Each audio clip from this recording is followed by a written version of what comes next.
Rest you merry gentlemen, let nothing you dismay.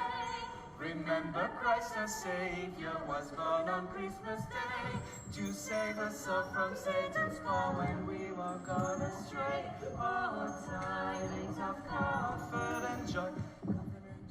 Alors aujourd'hui, on a été invité par Maryse Dunesme pour animer la Galerie Saint-Jacques et faire des chants de Noël polyphoniques tout l'après-midi au sein de son exposition sur la fabuleuse histoire du Père Noël. Alors Noël d'antan, c'est un trio polyphonique a cappella de chants de Noël.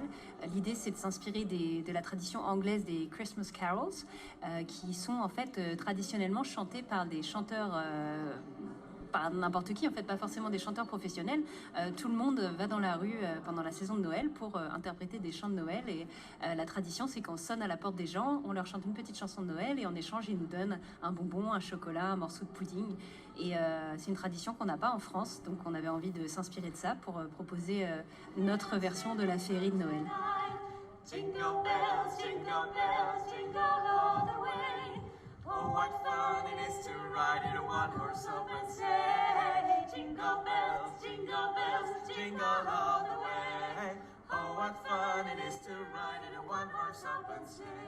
On est tous comédiens et chanteurs et parfois danseurs professionnels, donc le reste de l'année, quand c'est pas Noël, on chante d'autres chansons, pas forcément des chansons de Noël, et on a des spectacles divers et variés. Moi, par exemple, je fais du jeune public, où j'ai aussi une compagnie de théâtre de rue qui fait des spectacles autour du patrimoine et de l'histoire de France.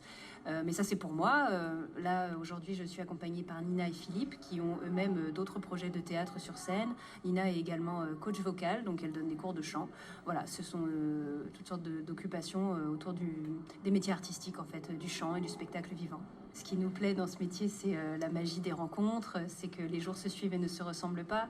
Et puis surtout, c'est de partager une certaine passion, parce que là, par exemple, on est sur un spectacle de Noël. C'est vrai que pour moi, pourquoi j'ai créé ce projet, c'est parce que je suis très sensible à la magie de Noël, surtout au Noël des anciens temps.